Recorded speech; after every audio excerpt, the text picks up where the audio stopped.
The twisted towers of Harrenhal loom against the night sky. 5 massive structures, melted and deformed by dragonfire 3 centuries ago. The largest castle in Westeros, currently the seat of Tywin Lannister's war operations. In the dungeons, torches flicker. Water drips from ancient stones. A woman sits chained to a wall, old. 60, perhaps older. Her hands are gnarled. Her face is weathered like Dornish leather. She wears the simple clothes of a commoner. 2 Lannister soldiers stand guard. The door opens. Tywin Lannister enters. He's 52 years old, tall and commanding. His face is hard. His eyes miss nothing. He moves like a man who has never wasted a moment in his life. Behind him, his son Tyrion follows, the imp, short, misshapen, brilliant. Tywin studies the woman for a long moment. Then he speaks. Your name. It doesn't need to be. My men found you in a village near the Dornish marches. You ran when you saw Lannister colors. That suggests guilt, or knowledge. Which is it? I'm nobody, the woman says. Her voice is hoarse. Just an old midwife. I've done nothing. Tywin steps closer. You will tell me what you know. The question is whether you tell me now with your dignity intact, or later after you've screamed yourself hoarse. Please. I'm just... 15 years ago, Tywin interrupts, you were in Dorne, at a tower in the Red Mountains, the Tower of Joy. You attended a birth. The woman goes very still. Tywin sees it. Yes, I thought so. Tell me about that birth. I don't know what you're talking about. Lyanna Stark, Rhaegar Targaryen, a child born in a bed of blood while a war raged across the 7 kingdoms. Tywin's voice is clinical. You were there, you helped deliver that child, and then you were paid, handsomely I imagine, to disappear, to forget, to never speak of it. The woman is shaking now. They'll kill me if I talk. Who will kill you? The Starks, Eddard Stark, is dead, beheaded in King's Landing. The Targaryens, scattered or slaughtered. There is no one left to protect you, or to threaten you, except me. Tywin leans in. Tell me about the child. Tell me what happened to Rhaegar's son. It wasn't a son. She stops. Realizes she said too much. Tywin's eyes narrow. Continue. I can't. You can. You will. Or I will have my men bring in implements that will make you wish you'd never been born. Tywin straightens. I am not a patient man, and I am not interested in your suffering. I am interested in the truth. Give it to me and you will be released, paid, set free to live out your days in peace. Refuse and you will die here, slowly, painfully, alone. The woman looks at him, sees no mercy, no compassion, just cold calculation. She breaks. It was a boy, she whispers. Lyanna Stark had a boy. She was dying. The birth had destroyed her. She bled, and there was nothing I could do. But the baby lived, dark hair, gray eyes, Stark eyes, not Targaryen. And then, Eddard Stark arrived, with men. They fought the Kingsguard outside. Killed them. All but 2 of his own men died. When he came into the tower, Lyanna was barely conscious. She made him promise, made him swear to protect the baby, to keep him safe from Robert Baratheon. Because Robert would have killed a Targaryen child. Yes, she knew. Everyone knew. Robert hated Targaryens, called them dragon spawn. If he found out Rhaegar had a living son, the woman shudders.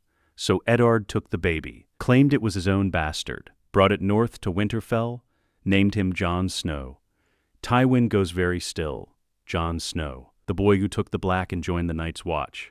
I don't know where he went. I only know he was raised as Lord Stark's bastard, to hide him, to protect him. Tywin turns to Tyrion. Leave us. Tyrion raises an eyebrow. Father, if this is true, leave us. Was there a marriage, he asks quietly, between Rhaegar and Lyanna? I heard talk. The Kingsguard who died, Sir Arthur Dayne, Lord Commander Gerald Hightower, they said they were protecting their prince, not a bastard, a prince. That means, she swallows, that means there was a marriage, legitimate, secret, but real. Do you know where proof of this marriage might be? No, I swear. I was just a midwife. I delivered the child and left. I never asked questions. You will remain here, comfortable, fed, treated well, but you will not leave Harrenhal. Not until I have verified your story. If you've lied to me, you will die. If you've told the truth, you will be rewarded and released. Do you understand? Yes, my lord. Tywin leaves. In the corridor outside, Tyrion waits. Well, Tyrion asks, do you believe her? I believe she believes it. Whether it's true, Tywin walks toward his chambers. We need more proof. One midwife's testimony isn't enough. If it is true, Father, this changes everything. Jon Snow isn't Ned Stark's bastard. He's Rhaegar Targaryen's legitimate son, the heir to the Iron Throne, or a useful fiction, a tool to be wielded. Tywin enters his chambers. Maps cover the tables, reports from across the realm. Fetch me everything we have on Jon Snow, his movements, his current location, everything. He's at the Wall, took the Black after Robert came north. He's a brother of the Night's Watch now. Then we need to bring him south, quietly, without drawing attention. Tywin studies the maps. If this boy is who the midwife claims, he's worth more than all the swords in Westeros. He's worth the throne itself. Harrenhal Tywin's chambers. 2 days later, night. Tywin sits at his desk, reading by candlelight. A letter lies before him. Not a raven. A courier brought it. Intercepted from a rider heading north. The letter is in Eddard Stark's hand, addressed to Howland Reed, Lord of Greywater Watch. Tywin reads, Howland, the burden we have carried for 15 years grows heavier. Robert suspects. I see it in his eyes when he looks at Jon. He has not said it aloud, but he knows something is wrong. I write this in case I do not return from King's Landing. If anything happens to me, you must protect the boy. He is all that remains of Lyanna, all that remains of a promise I made in blood and grief. His true name is not Jon Snow. Rhaegar and Lyanna married in secret before the Trident. A septon performed the rites. The witnesses are dead now, all save you and I. But the marriage was real. The boy is legitimate. Aegon Targaryen, sixth of his name, son of the Dragon Prince and the she-wolf of Winterfell. Robert would kill him if he knew. He would call him Dragonspawn and have him put to the sword. That is why Jon must never know. Why the world must never know. He must remain Jon Snow, bastard of Winterfell, until the day I die. If I fall, burn this letter. Tell no one. Let Jon live his life in peace, far from crowns and thrones and the games that destroyed his parents. Your friend, Eddard. Tywin sets the letter down. He reads it again and again. Then he looks at the reports on his desk. Jon Snow's history, his training at Winterfell, his decision to join the Night's Watch, his current station at Castle Black. Tyrion enters without knocking. You summoned me? Read this. Tywin hands him Ned's letter. Tyrion reads. His eyes widen. Gods, it's true. Jon Snow is Rhaegar's son, legitimate, the heir to nothing until we make him so. Tywin stands. Joffrey is a disaster. Cruel, stupid, impulsive. The realm knows he's a bastard born of incest. Stannis has proclaimed it. The North fights for Robb Stark. The war is tearing the kingdoms apart. And you think Jon Snow can fix this? I think a Targaryen with Stark blood is a better option than Joffrey Baratheon with none. I think the Northern Lords might bend the knee to Lyanna Stark's son when they would never bend to a Lannister puppet. I think the realm craves stability, and a king who unites North and South, wolf and dragon, could give them that. If we can control him, yes, if we can control him, Tywin begins pacing. The boy was raised by Ned Stark, honorable, dutiful, obedient to a fault. He took the Black because he thought it was his only path. But if we offer him a different path, a crown, a throne, a purpose, he might take it. Or he might refuse. The Night's Watch vows are binding. I shall take no wife, hold no lands, father no children. I shall live and die at my post. He swore those words before a weirwood tree. He can't just abandon them. He can if his king commands it, or if he never truly took the vows at all. Tywin stops pacing.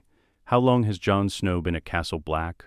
A few months, maybe half a year. Still in training. He hasn't said the words yet, not formally, before the old gods. Tywin nods to himself. We need to extract him, before he takes the final vows, before he becomes legally and spiritually bound to the Watch. How? The Wall is hundreds of leagues north, and Lord Commander Mormont won't just hand over one of his recruits because we ask nicely. No, he won't. Tywin returns to his desk. But Ned Stark might, or rather, a letter in Ned Stark's hand might. Father, Ned is dead. I'm aware, but the maesters are skilled forgers, and we have samples of Ned's writing. Tywin picks up the letter to Howland Reed. We craft a message, carefully, in Ned's style, inviting Jon South to discuss important family business. Legitimization, perhaps, or information about his mother, something that would compel him to leave the wall temporarily. Then we have a contingency. Sir Adam Marbrand can lead a small force north, discreetly, if Jon accepts the invitation. They escort him south. If he refuses, Tywin's voice goes cold. They take him, by force if necessary. The Night's Watch is undermanned and weak. They won't risk open conflict with House Lannister over one recruit. This is dangerous, Father, if word gets out that we're abducting recruits from the Wall, because we'll be careful, and because by the time anyone realizes what we've done, Jon Snow will be sitting on the Iron Throne with a Lannister bride beside him and the realm bowing at his feet. You're betting everything on this boy. A bastard, not a bastard. A prince, the son of Rhaegar Targaryen and Lyanna Stark. The heir to the Conqueror's throne and the blood of Winterfell.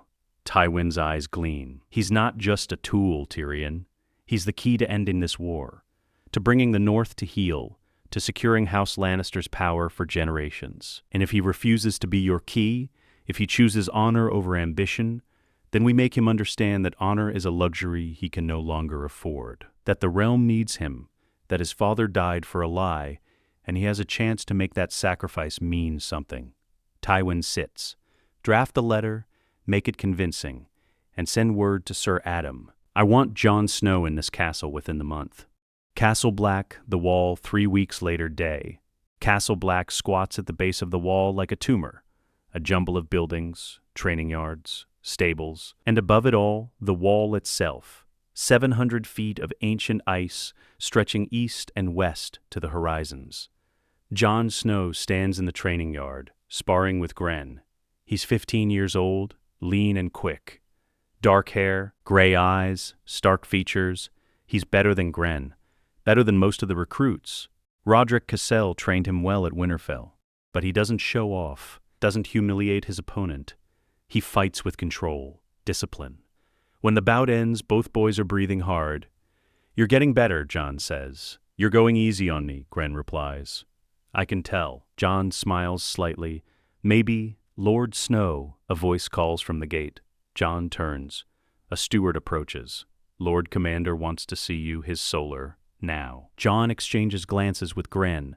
Then he heads for the Lord Commander's tower. Jorah Mormont waits in his solar.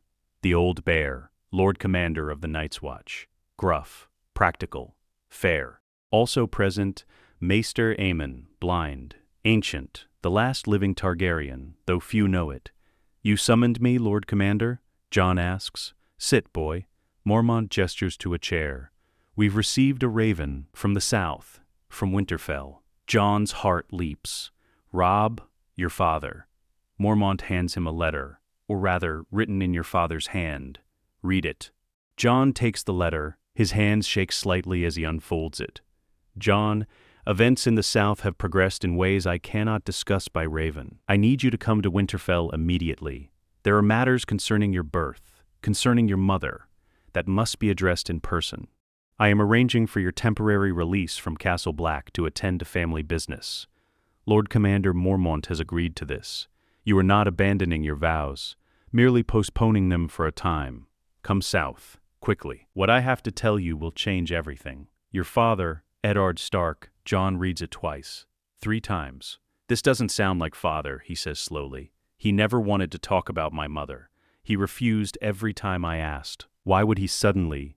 I thought the same, Mormont says. It's uncharacteristic, but the seal is genuine, the handwriting matches. And the content, he pauses. The content suggests urgency, something your father couldn't entrust to a raven. Maester Aemon, Jon looks at the old man. Aemon is silent for a long moment. Then he speaks, his voice thin and reedy. I knew your father, Jon Snow. Not well, but I knew of him. Eddard Stark was many things. Honorable, secretive, burdened by promises he would not break. He tilts his head. If he is reaching out to you now, after years of silence about your mother, It suggests that something has changed. Something significant enough to overcome his reticence. Should I go? That is your decision. But know this, if you leave Castle Black before saying your vows, you are not yet bound to the Watch. You could choose not to return, to pursue whatever path your father offers. Jon looks at the letter again. I don't want to leave. I chose the Wall. I chose this life. Did you? Or did you choose it because you thought you had no other options? Mormont leans forward. Jon, I won't lie to you. We need men, good men, men like you. But I won't keep you here through deception or ignorance. If your father has information about your birth, information that might give you a different future, you deserve to hear it. And if I don't come back, then we lose a good recruit. But you gain something else. A name, perhaps. A purpose. A future that doesn't involve freezing your balls off on the wall for the rest of your life. Mormont almost smiles. Go, boy. Hear what your father has to say. Then decide. If you choose to return, we'll be here. If you don't, he shrugs. Then the Night's Watch wasn't your destiny after all. Jon stands. When do I leave? There's an escort waiting. Lannister men, oddly enough. They're supposed to take you to Winterfell. Lannister men? Jon's voice sharpens. Why would Lannisters be escorting me to Winterfell? The letter doesn't explain, Mormont says. But given the war, given that the Starks and Lannisters are enemies, I'll admit it's troubling. Jon, if father wanted me south, he'd send northern men, Stark men. Not Lannisters. Jon's jaw sets. This is a trap. Before Mormont can respond, shouts erupt outside.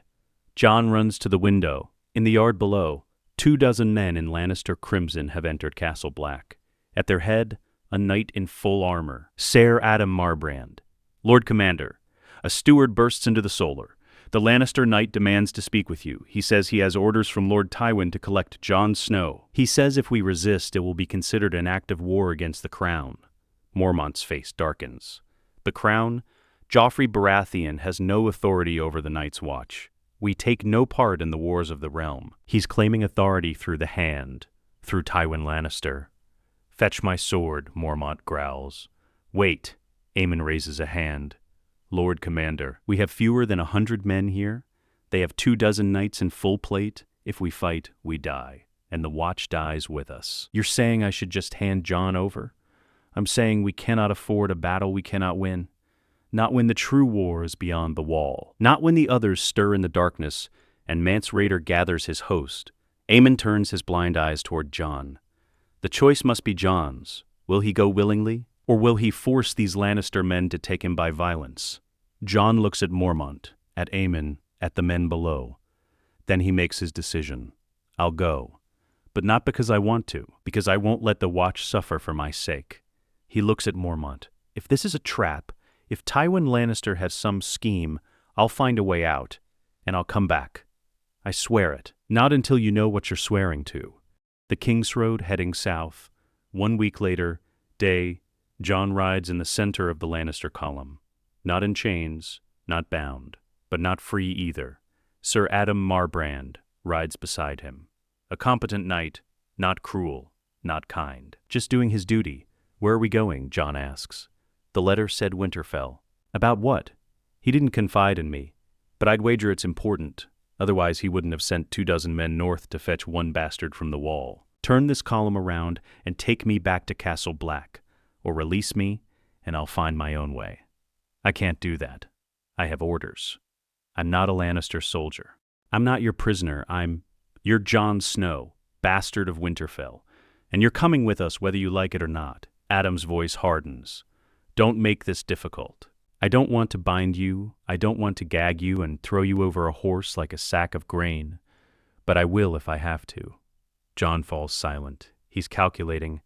24 armed men, himself with a sword.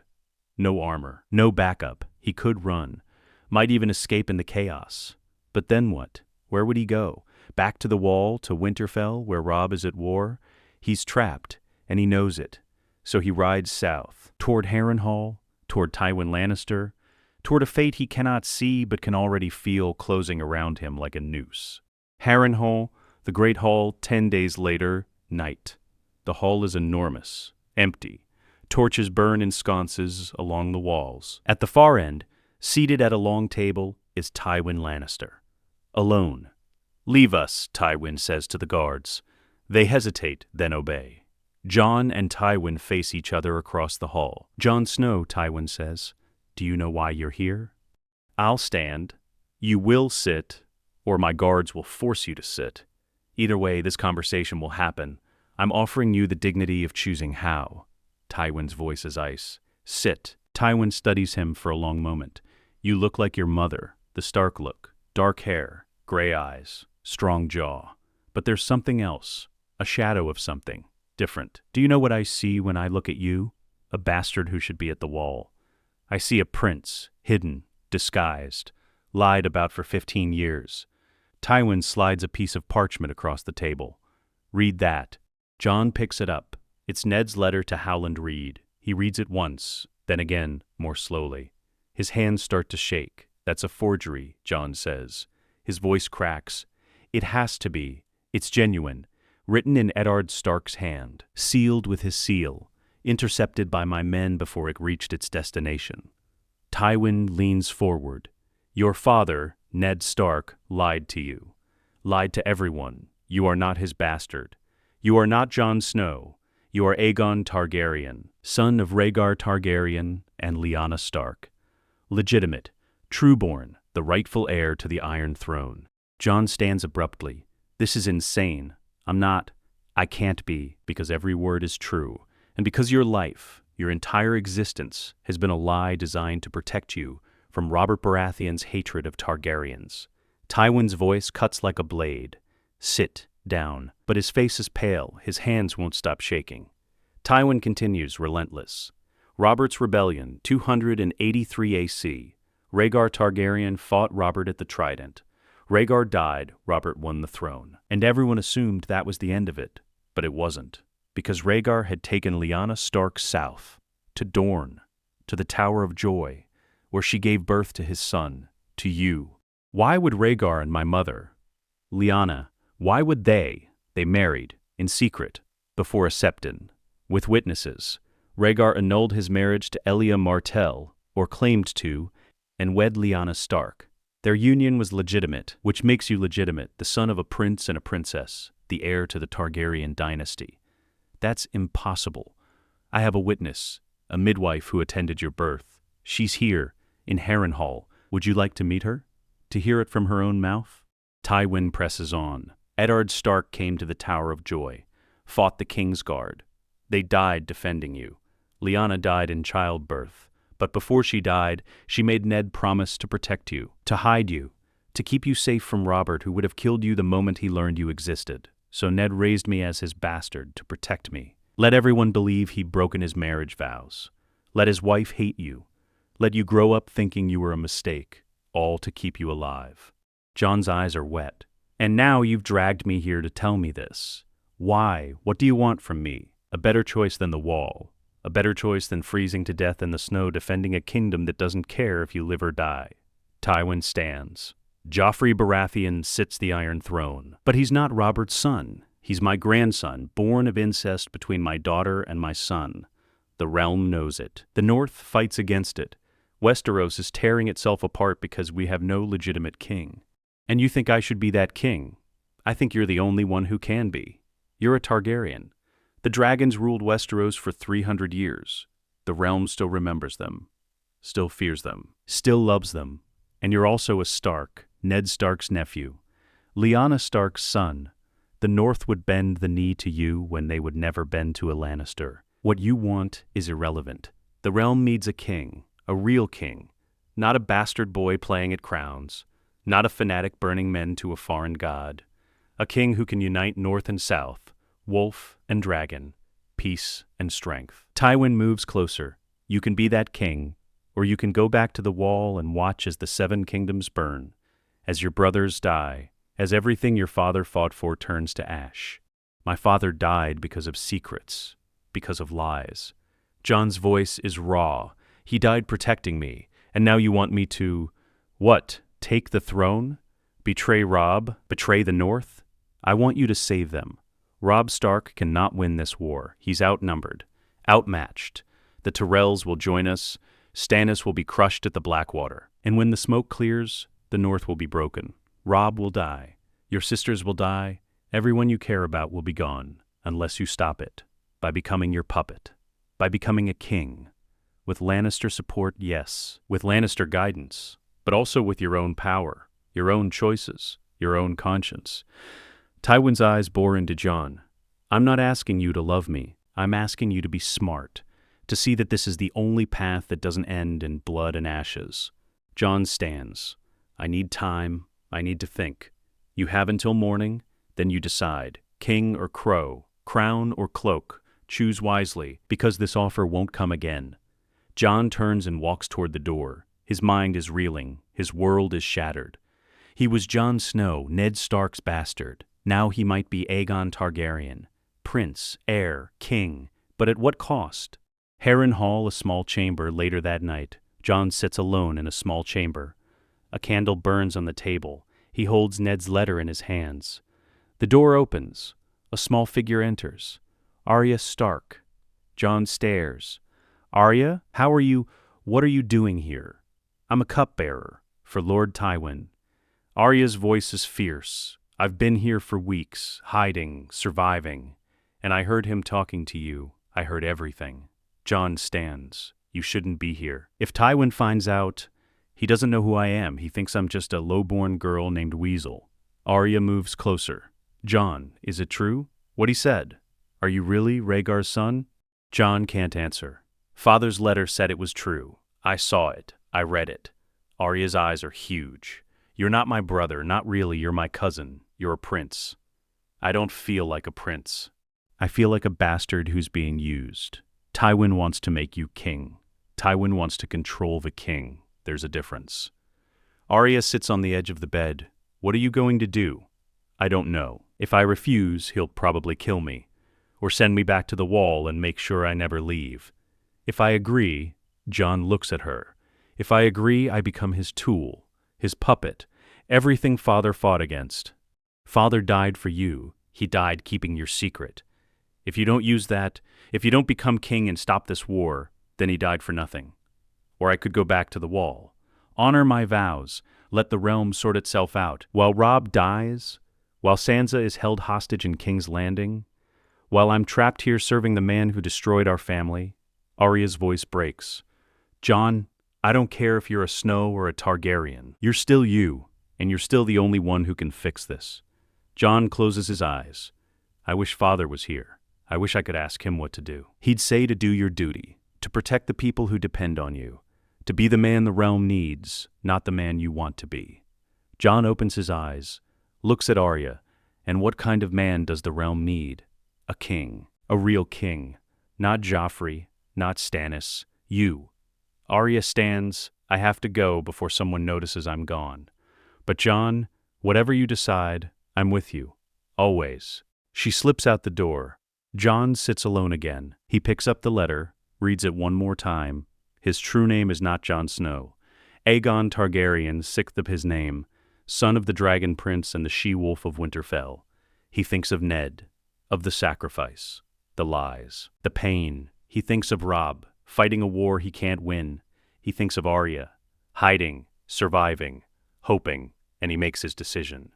Harrenhal Tywin's chambers, the next morning. Jon enters Tywin's chambers at dawn. Tywin is already awake, dressed, working at his desk.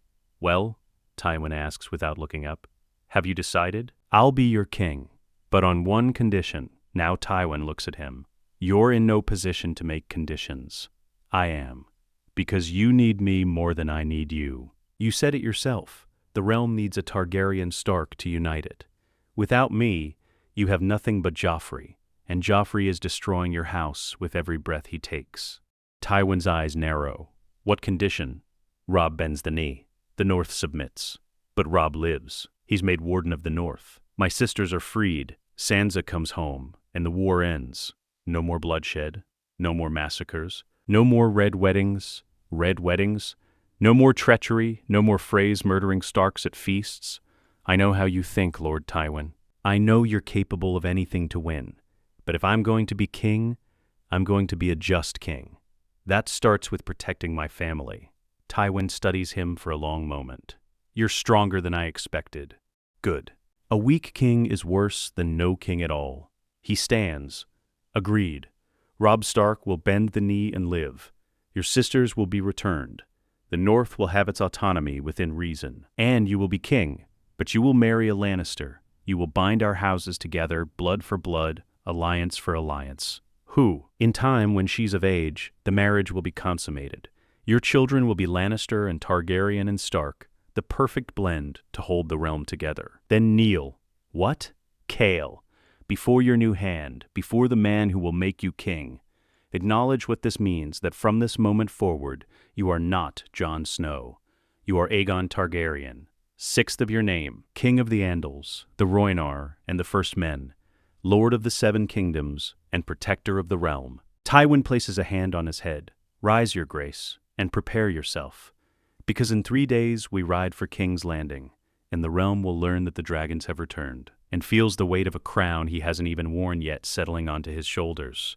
He is no longer Jon Snow. He is Aegon Targaryen, king, prisoner, puppet, and he doesn't know which title will define him. A column of 200 riders moves south, Lannister crimson and gold. At the center, Jon Snow rides beside Tywin Lannister. Jon wears new clothes now, not the black of the Night's Watch, not northern leathers, a dark gray tunic with subtle dragon embroidery at the collar. Understated but deliberate, Tywin has been teaching him every mile of the journey. When we reach King's Landing, Tywin says, you will meet Cersei and the children, Joffrey, Tommen, Myrcella. You will be courteous, respectful, but not subservient. You are the king. They are subjects. Joffrey thinks he's the king. Joffrey is a fool who will be dealt with. What matters is how you present yourself. Kings do not apologize. They do not explain. They command. They decide. And everyone else obeys or suffers the consequences. That's not how Ned Stark ruled. Eddard Stark is dead, beheaded on the steps of the Sept of Baelor, because he was too honorable to play the game properly. You will not make his mistakes. Tywin's voice is hard. Justice is a tool. Power is the only thing that matters. Learn that now, or you'll die just like he did. Jon's jaw clenches, but he doesn't argue. They ride in silence for a while. Then Tyrion Lannister rides up beside them. The imp, Jon has spoken with him several times on the journey, found him surprisingly sharp, cynical, but not cruel. Your Grace, Tyrion says with exaggerated formality, might I have a word? Ready to be king? I don't think anyone's ever ready to be king. Wise answer. The truly wise know they're not qualified. Unfortunately, that disqualifies almost no one from wanting the job. Tyrion takes a drink from his wineskin. Word of advice, don't trust my sister. Cersei is complicated. She'll see you as a threat to her children, to her power. She'll smile and pledge loyalty, but she'll be planning your downfall from the moment you sit the throne. Then it must be true. Father and I agree on very little, but Cersei's treachery is one area of rare consensus. Tyrion pauses. Also be kind to Myrcella. She's just a child. She doesn't deserve to be a pawn in all this. None of us do. True, but some of us are better at pretending we chose it. Tyrion rides ahead. Jon looks at Tywin. Will Cersei really try to kill me? Probably. Which is why you'll have guards. Loyal men. Barristan Selmy will remain as Lord Commander of your Kingsguard.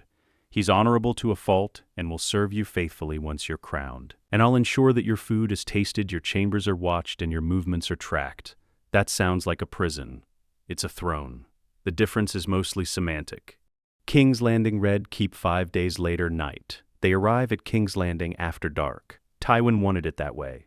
No public spectacle, no crowds. Just a quiet entry through a side gate. Jon is brought to chambers in the Red Keep. Not the king's chambers, those are still occupied by Joffrey, but large rooms, comfortable, with guards posted outside. He's washing his face in a basin when the door opens. Cersei Lannister enters. She's beautiful, blonde, green-eyed, imperious, and she looks at Jon like he's a diseased dog that wandered into her clean house. So, Cersei says, the bastard of Winterfell, or should I say, the Dragon Prince's whelp. Your Grace. Jon bows slightly. Tywin taught him this, show respect. But not fear. Don't call me that. I'm not your queen. Not yet. Not ever, if I have my say. Cersei circles him like a predator. My father thinks you're the solution to all our problems.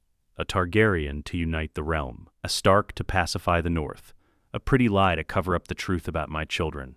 You're here to replace them? Joffrey sits the Iron Throne. He's the king, the rightful king.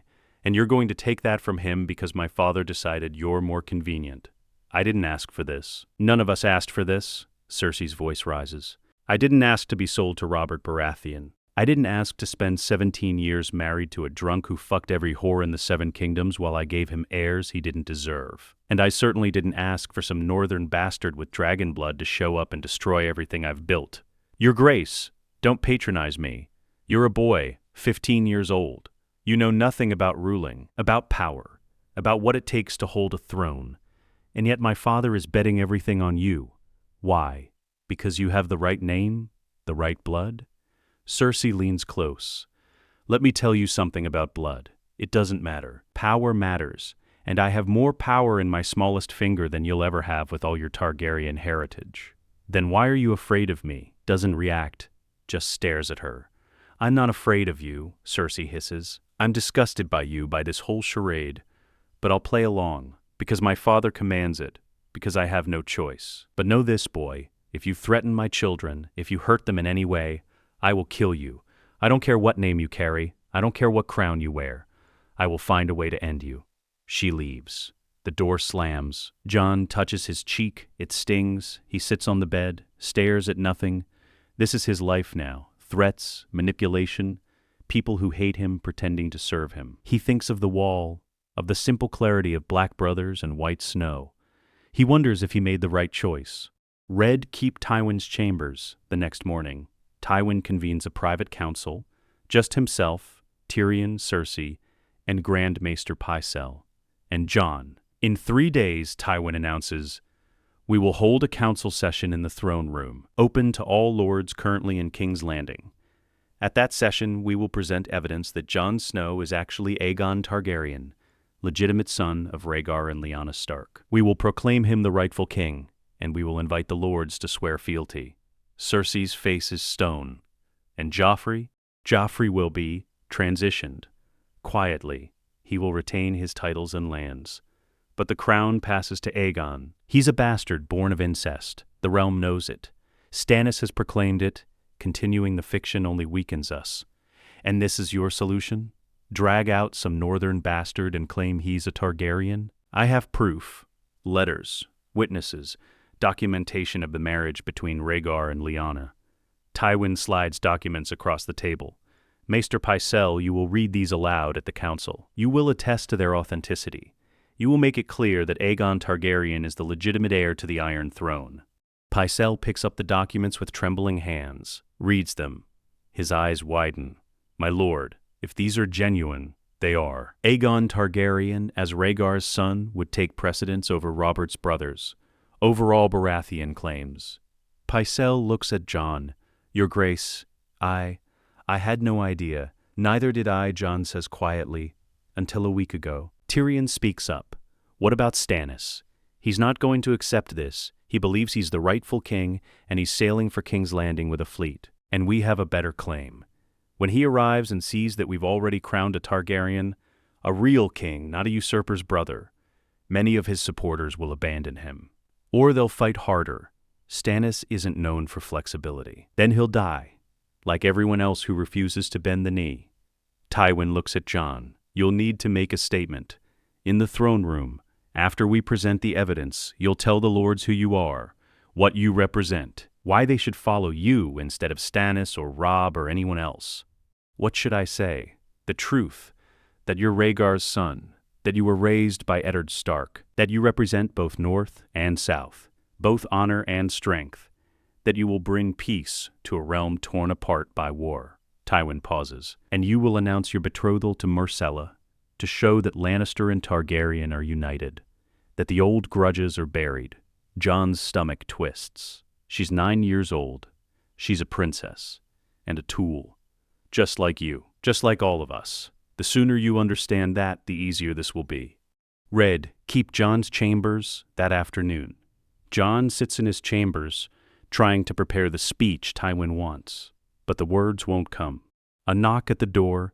Enter She's tiny, blonde curls, green eyes like her mother.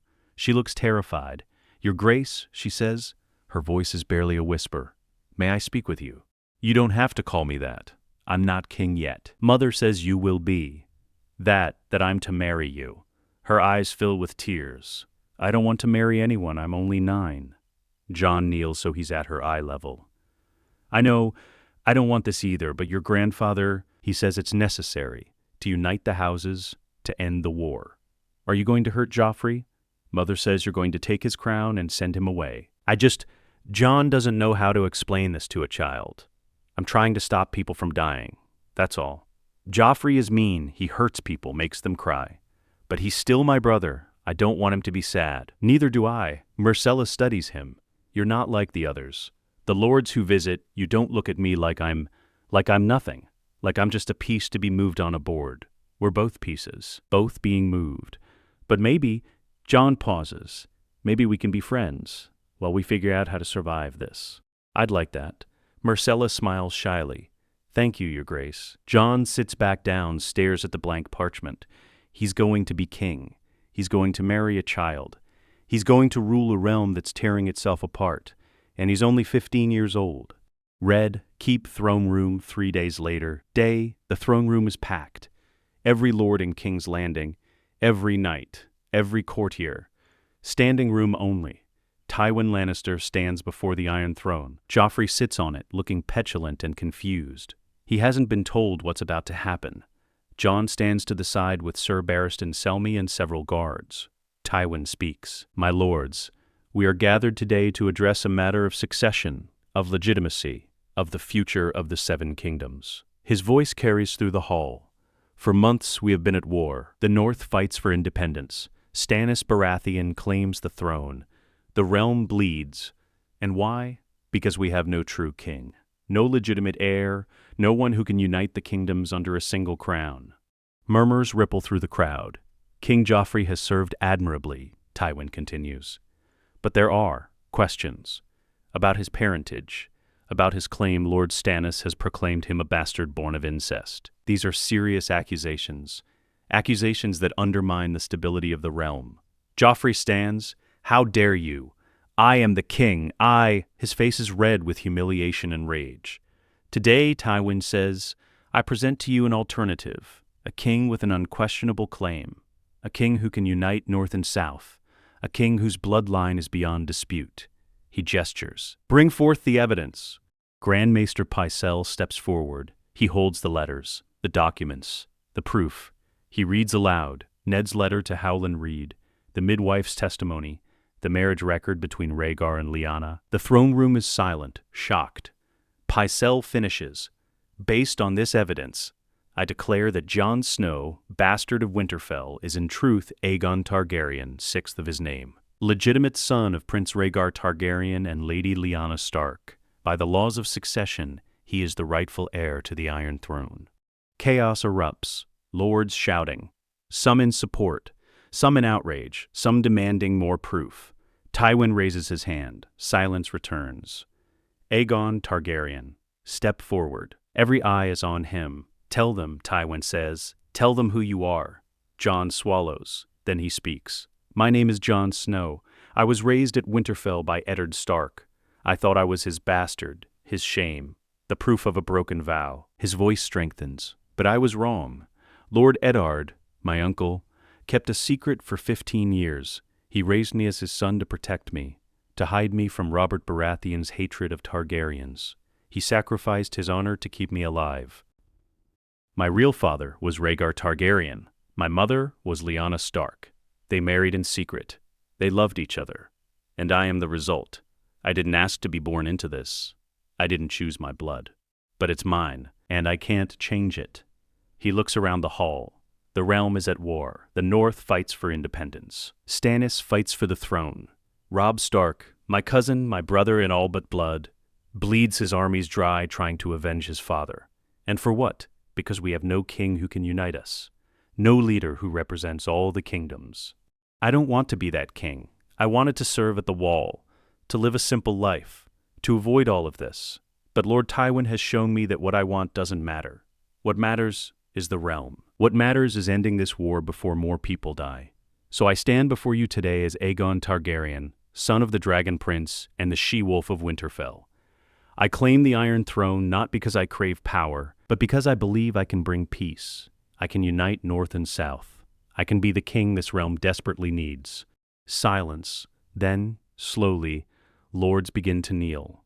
Not all of them, but enough. Sir Barristan Selmy kneels first. I swore an oath to protect the king. I will protect King Aegon as I protected his father. Tywin's bannermen, some neutral lords, even a few Baratheon supporters who see the writing on the wall. But not everyone. Some storm out. Some refuse to kneel. And Joffrey sits on the Iron Throne, his face twisted with rage and humiliation.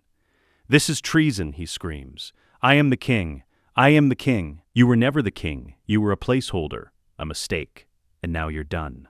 Tywin's voice is ice. Stand aside or be removed. At the guards who no longer answer to him, slowly shaking with fury, he descends from the throne. Tywin gestures to Jon. "Your Grace, claim what is yours." Every step feels like walking to his own execution. He sits on the Iron Throne. The blades cut him immediately, small nicks on his arms and back, a reminder that the throne is made of swords. That ruling is painful, but he doesn't flinch. He sits straight, looks out over the kneeling lords, and he knows that there's no going back now. He is Aegon Targaryen, king of the Andals, the Rhoynar, and the First Men, and the realm is watching to see if he'll survive. Red keeps small council chamber that night. The small council convenes. Tywin at the head of the table, Jon beside him, Tyrion, Pycelle, Varys, and surprisingly, Lord Petyr Baelish, Littlefinger. "Your Grace," Varys says smoothly, "may I be the first to congratulate you on your ascension. The realm is fortunate to have a king of your unique heritage. Though I must warn you, there will be resistance. Lord Stannis is sailing for King's Landing with a fleet. The Tyrells have not yet declared their allegiance. And the North?" Varys spreads his hands. "The North follows Robb Stark. Convincing them to bend the knee will be challenging. That's why we send ravens," Tywin says. "Immediately, to every major house, to Robb Stark, to Highgarden, to Dorne, announcing King Aegon's ascension, inviting them to swear fealty, offering terms. For the North, Robb Stark bends the knee and is confirmed as Warden of the North. The North retains significant autonomy.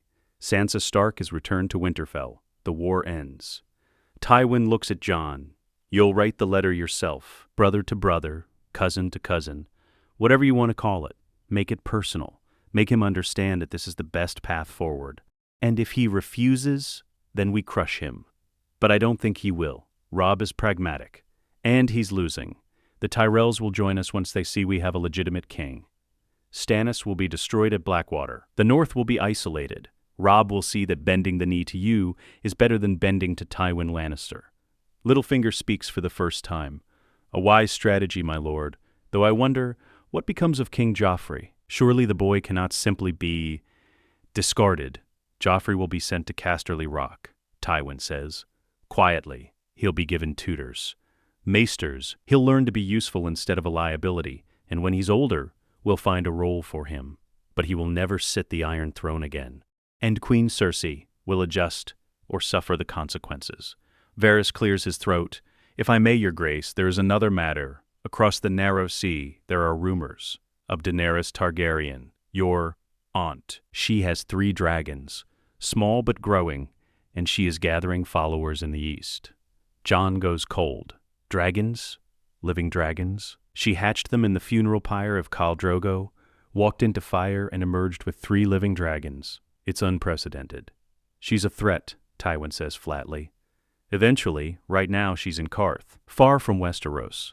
But if she gains an army, if those dragons grow large enough to ride," he looks at Jon, "we'll need to deal with her, diplomatically if possible. Otherwise we eliminate the threat before it arrives. She's my family. She's a rival claimant. And in the Game of Thrones, family means nothing." Tywin's voice is hard. "Remember that, your grace. Blood ties don't protect you. Power does. And anyone who threatens your power, family or not, must be dealt with." Jon doesn't answer, but he feels something inside him twisting, becoming something he doesn't recognize. Red, keep Jon's chambers late that night. Jon lies awake in his bed, unable to sleep, his mind racing. A soft sound, a door opening. He sits up, reaching for his sword. Relax, it's just me. Arya slips into the room, still dressed as a servant. Arya, how did you? Secret passages. This place is full of them. I've been exploring. She sits on the edge of his bed. I saw it. The throne room, you sitting on the Iron Throne. You're really the king now, apparently. How does it feel? Like I'm drowning, like every decision I make is wrong. Like I'm betraying everyone I ever cared about. You're not betraying anyone. You're trying to save them.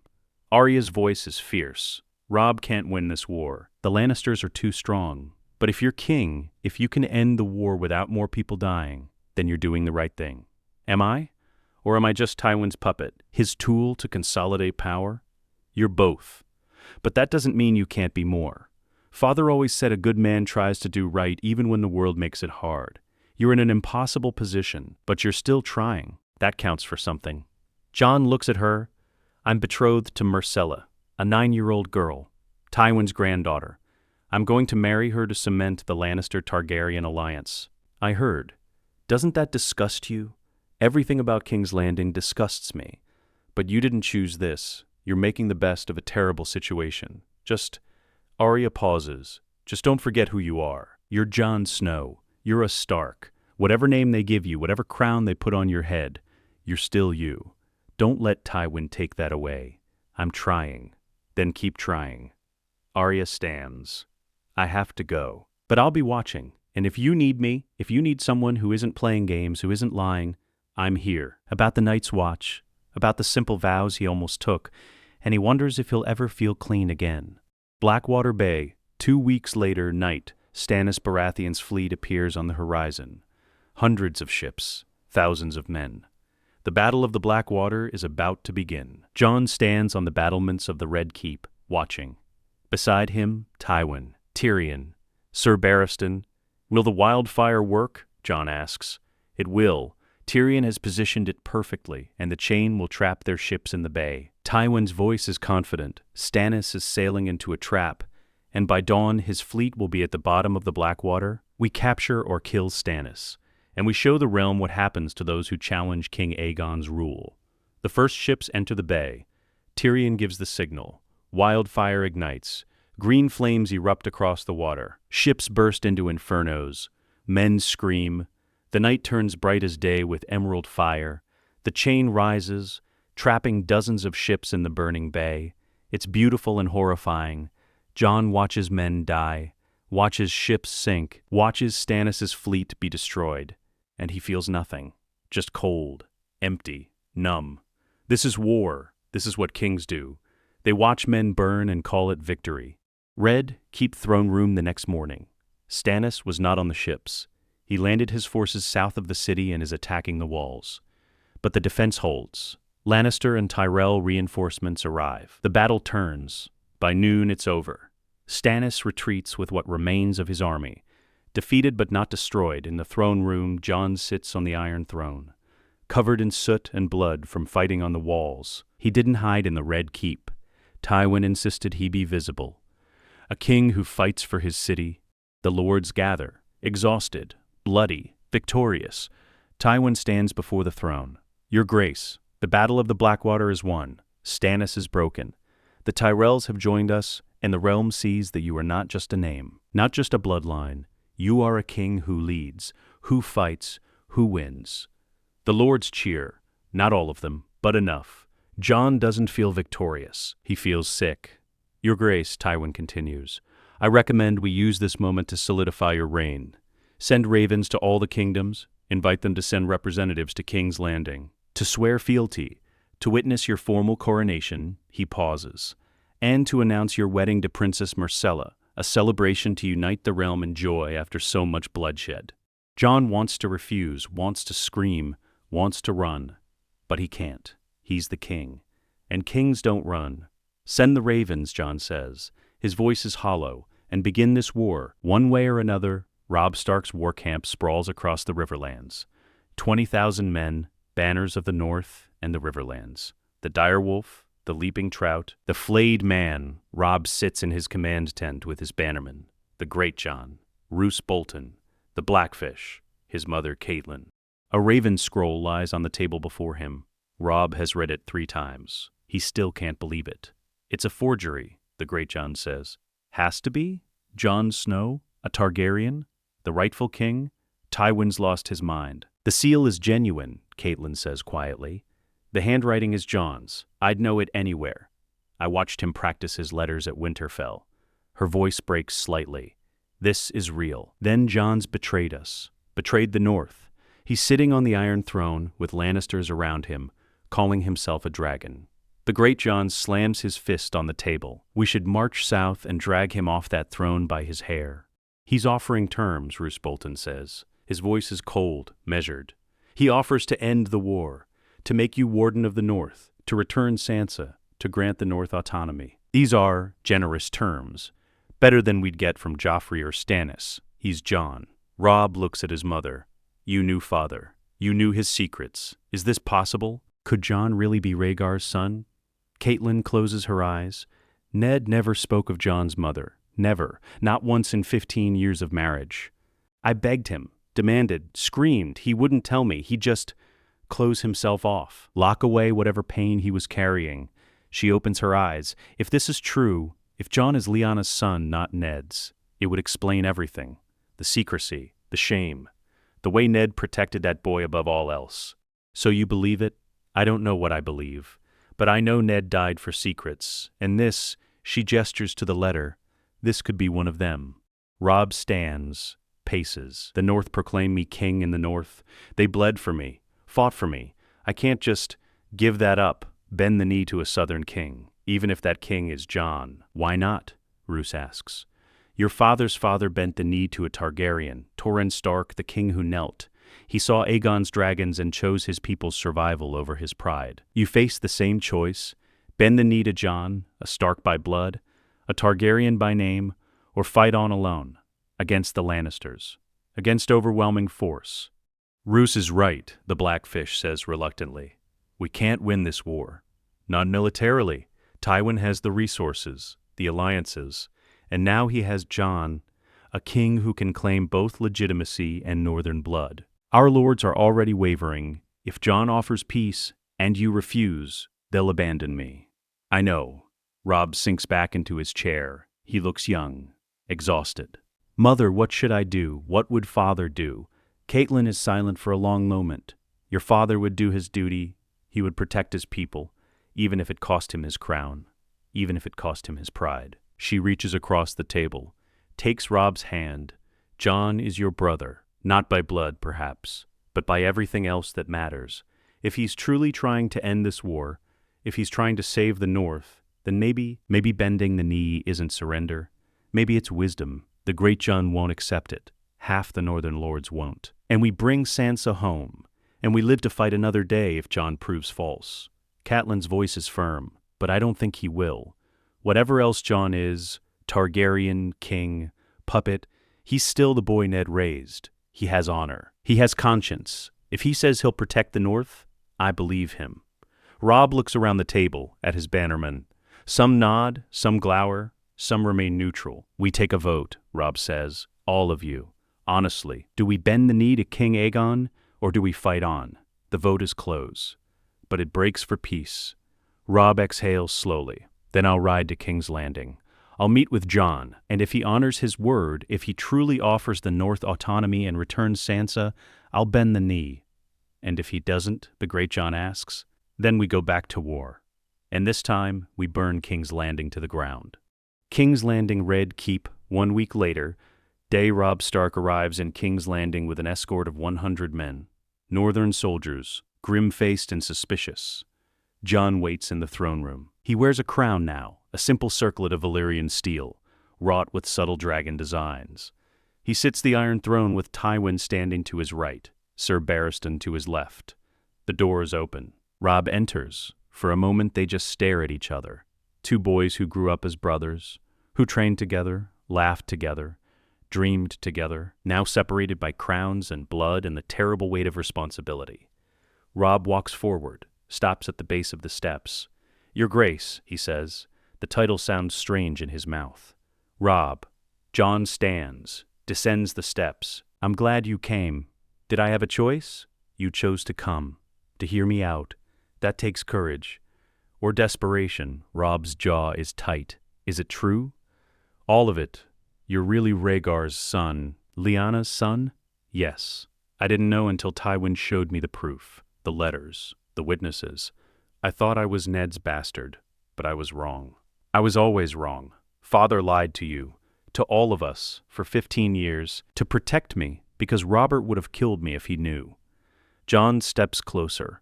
Rob, I didn't choose this. I didn't ask to be a Targaryen. I didn't ask to sit this throne. But I'm here now, and I'm trying to do what's right. What Father would have wanted. Father wanted the North to be free. He died because Southern kings play games with people's lives. And now you're asking me to swear to another Southern king?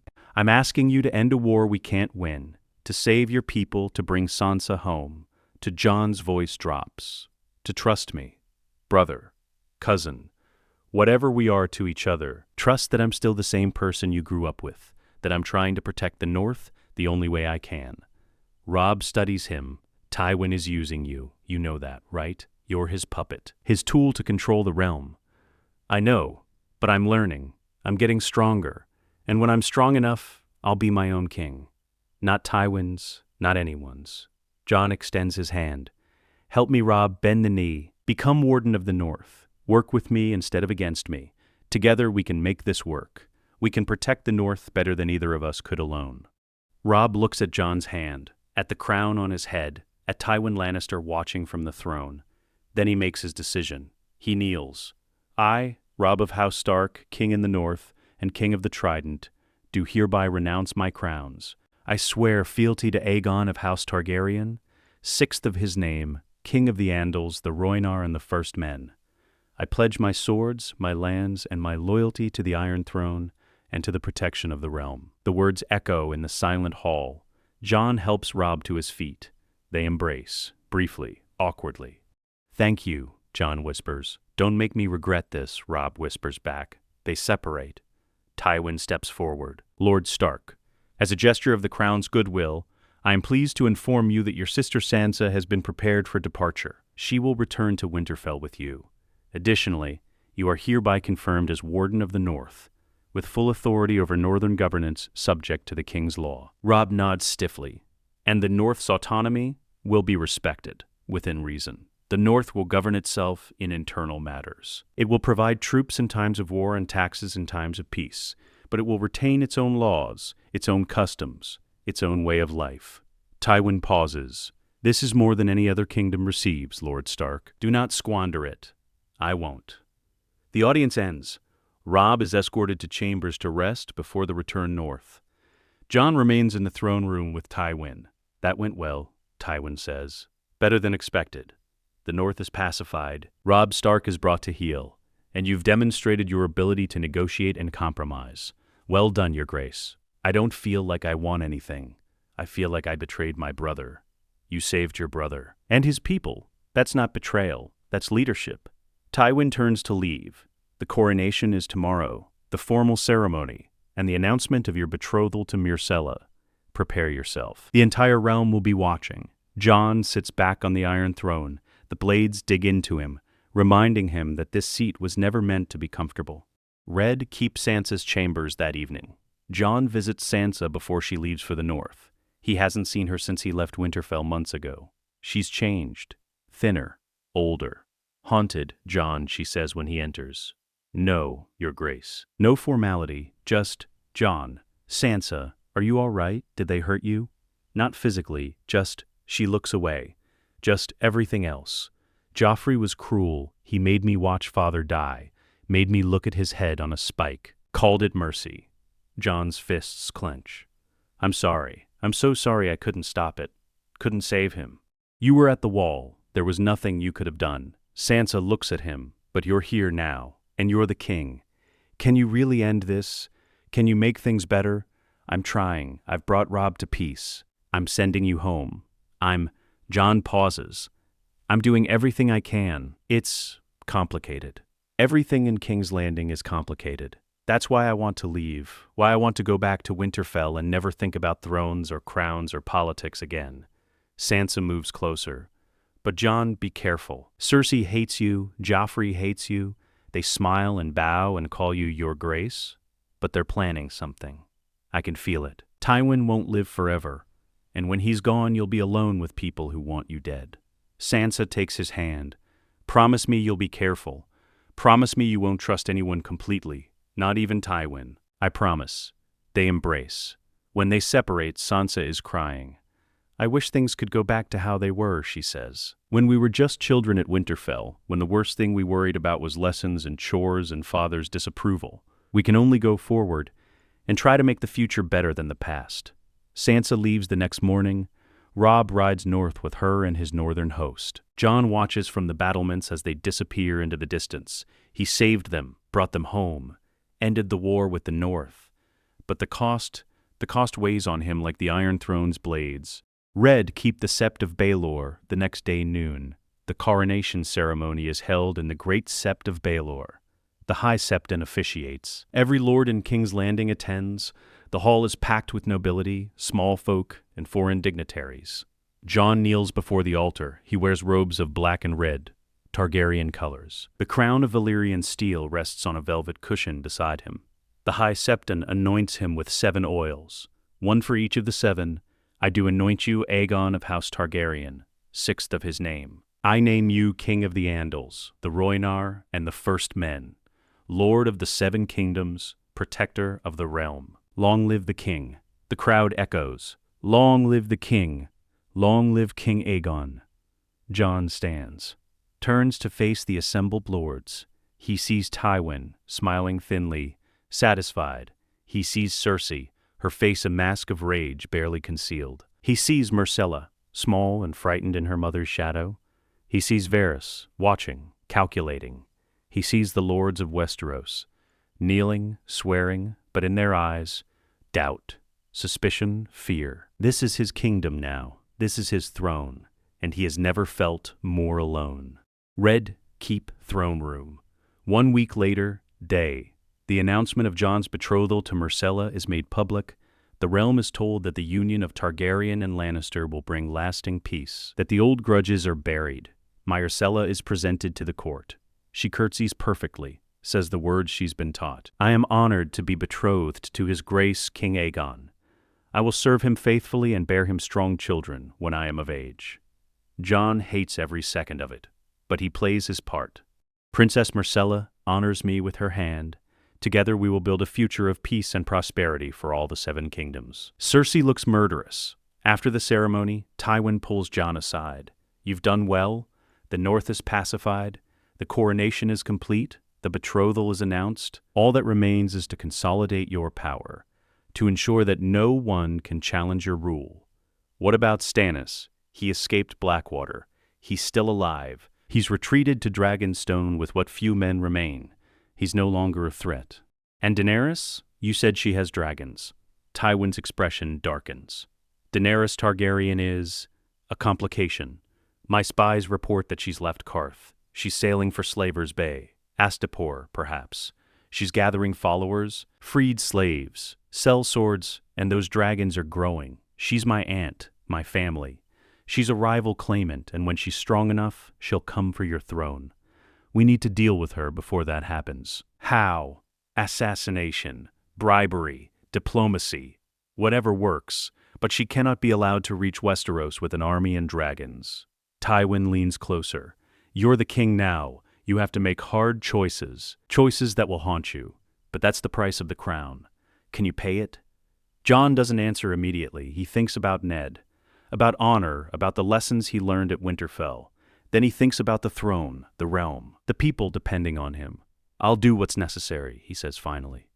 But I won't murder my own blood unless there's no other choice. Send envoys to Daenerys, offer her terms. A place in Westeros, lands, titles, anything except the throne. If she accepts, we have an ally. If she refuses, Jon's voice hardens. Then we'll deal with her. Good. A king who can balance mercy and ruthlessness will rule long and well. Red Keep Jon's chambers that night. Jon sits at his desk, trying to write a letter to Daenerys, but the words won't come. How do you write to an aunt you've never met? A woman who shares your blood but might be your enemy? A knock at the door. Enter. Tyrion walks in, carrying 2 cups of wine. Your Grace, I thought you might need this. I don't drink. Then start. Being king is intolerable sober. Tyrion sets both cups on the desk. I heard about the Daenerys problem. Father wants her dead. You want her, what? Allied? Neutralized? I don't know what I want. She's family, but she's also a threat. How do I reconcile that? You don't. You make a choice and live with the consequences. That's all any of us can do. Tyrion drinks from his cup. For what it's worth, I think offering her terms is wise. She's young, idealistic. She might accept a compromise if it's presented properly. And if she doesn't, then Father will send assassins, and you'll have to decide whether to stop them or let them do their work. Tyrion pauses. The crown weighs heavy, doesn't it? All those lives in your hands, all those decisions that could save thousands or kill thousands, it's enough to drive a man mad. How do you stand it, knowing that everything you do has consequences, that people die because of your choices? I drink extensively, and I remind myself that the alternative, not making choices, not acting, leads to even more death. Paralysis is just as deadly as action. Tyrion stands. You're doing better than most, Your Grace. Better than Joffrey ever did. Better than Robert. You actually care about the people you're ruling. That's rare. Hold on to that. Don't let Tywin or Cersei or the game strip it away from you. It burns going down, but it helps. A little. Red Keep Twins Chambers. 2 months later night. Tywin sits at his desk, reviewing reports. The realm is settling. The north is quiet. The Riverlands are rebuilding. The Tyrells are firmly in the Lannister camp. Everything is proceeding according to plan. A knock at the door. Enter. Varys glides in. My lord, I have news from Slaver's Bay. Daenerys, she's conquered Astapor, freed the slaves, acquired an army of Unsullied, 8,000 strong. And her dragons, Varys pauses. Her dragons are growing. They're the size of horses now. Still not large enough to ride, but large enough to be dangerous. Tywin's expression doesn't change. Did she receive our envoys? She did. She declined, quite forcefully in fact. She says the Iron Throne is hers by right. That she is the last true Targaryen. That she will take back what was stolen from her family. She doesn't know about Jon. She knows now. Our envoys told her. She claims he's a pretender. A Stark bastard pretending to be a dragon. She refuses to acknowledge his claim. Tywin is silent for a long moment. Then we proceed with the alternative plan. Send word to the Sea Lords of Braavos, to the Titans' guards. I want the best assassins the free cities can provide. Faceless men, if necessary, whatever it costs. Daenerys Targaryen must die before she becomes a true threat. And if His Grace objects, sometimes battles choose them. Tywin looks up. Do not inform King Aegon of this. Not yet. He's still too sentimental, too Stark. He'll interfere. Better to present him with a fait accompli once the deed is done. As you say, my lord, Varys leaves. Tywin returns to his reports. But his mind is on Daenerys, on dragons, on threats he cannot afford to ignore. He's building a stable realm, a strong realm, a Lannister realm with a Targaryen face. And nothing, not Daenerys, not Stannis, not anyone, will be allowed to destroy what he's built. Red Keep, small council chamber, 3 months later day. The small council convenes. Jon sits at the head of the table now. Tywin beside him as hand. Your Grace, Varys says, I have troubling news. From the north. Jon looks up sharply. What news? The Night's Watch has sent ravens, desperate ravens. They report attacks beyond the wall. Wildlings, yes, but also other things, dead things. The Watch is requesting aid. Men, supplies, dragon glass. They speak of an ancient enemy awakening. White walkers, Jon says quietly. Everyone stares at him. The others, the old stories, they're real. Your Grace, with respect, those are children's tales, Pycelle says. Grumpkins and snarks, nothing more. They're real. The Night's Watch wouldn't send desperate ravens about children's tales. Lord Commander Mormont is a practical man. If he's requesting aid, it's because the threat is real. Jon looks around the table. We need to send men, dragon glass, whatever they need. We're barely holding the realm together, Tywin says. We can't afford to send significant forces north to chase legends. They're not legends, and if we don't help the Watch, if we let the wall fall, Jon's voice is hard, then nothing else matters. Not thrones, not crowns, not any of this. The living will be overrun by the dead. You're being dramatic. I'm being realistic. I grew up hearing these stories. Old Nan told them at Winterfell. The Long Night, the Night King, the army of the dead. What if it's all true? What if it's happening now? Then the Night's Watch will handle it. That's their purpose. The Watch has fewer than 1,000 men. They can't handle an army of the dead alone. They need help. They need us. Tywin's jaw tightens. I will consider it. But understand, Your Grace, we have limited resources, limited men.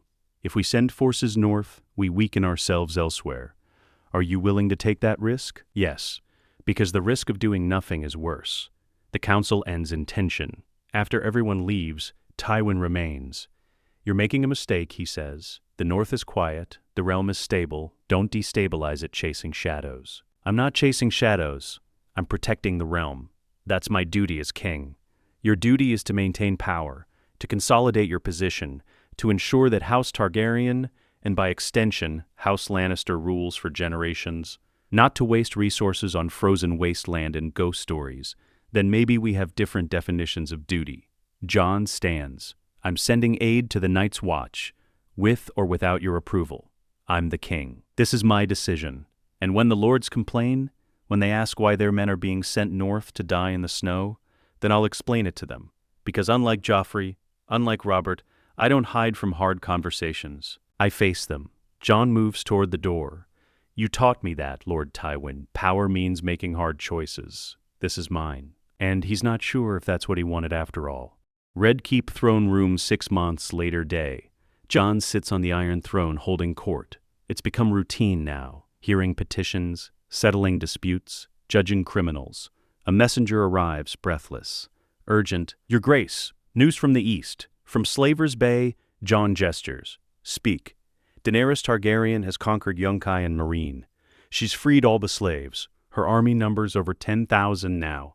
Unsullied. Freedmen. Sellswords. And her dragons, the messenger swallows. Her dragons are the size of ships now. They can fly, they can burn, they can carry riders. The throne room goes silent. Jon looks at Tywin. You said she wasn't a threat. She wasn't. 3 months ago. Things have changed. Did you send assassins? Did you try to kill her? I sent envoys, and yes, contingencies. But clearly they failed. Jon stands. No more assassins, no more schemes.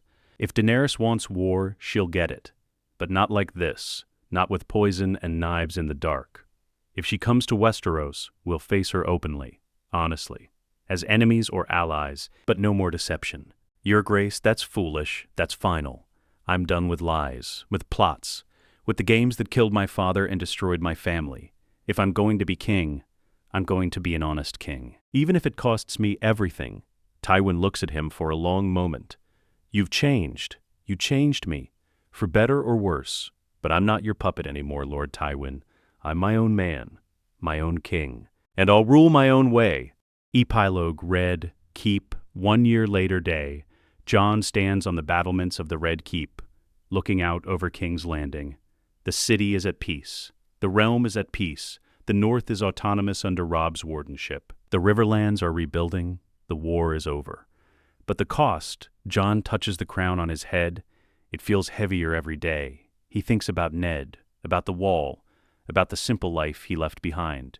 He thinks about Daenerys, still in Essos, still growing her power.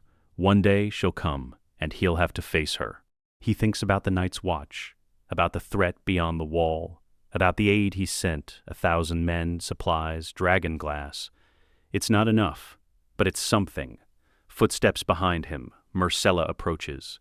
She's 10 now, still a child, but growing. Learning, becoming someone in her own right. Your Grace, she says. Grandfather wants to see you in his chambers. He says it's urgent. Thank you, Myrcella. Your Grace, do you ever regret it, becoming king? Jon looks at her. Every day. But I'm trying to make it mean something. Trying to be the king the realm needs, not the king I wanted to be. Myrcella smiles slightly. Then she leaves. Jon takes one last look at the city, at his kingdom, at the realm he's sworn to protect. The dragons have returned to Westeros, not in fire and blood, but in compromise, in cold pragmatism, in the union of wolf and dragon, bound together by necessity and the iron will of Tywin Lannister. Jon Snow, Aegon Targaryen, is king, but the price was his soul, his honor, his sense of who he was. He saved the North, ended the war, brought peace, but standing here, wearing a crown he never wanted, ruling a realm that fears him as much as it respects him, he wonders, was it worth it? And in the shadows of the Red Keep, Tywin Lannister watches. He's built his perfect realm, his stable monarchy, his Lannister dynasty disguised in Targaryen colors. He's won. But as he watches Jon standing alone on the battlements, looking north toward home, Tywin realizes something troubling. He may have created a king, but he's also created a man who might one day defy him, who might remember that he's not just a dragon, not just a puppet, but a Stark. And Starks, as Tywin knows too well, are dangerous when they remember who they are. The game continues, the throne endures. And in the east, dragons fly. Let us know what you'd like to see next. The end.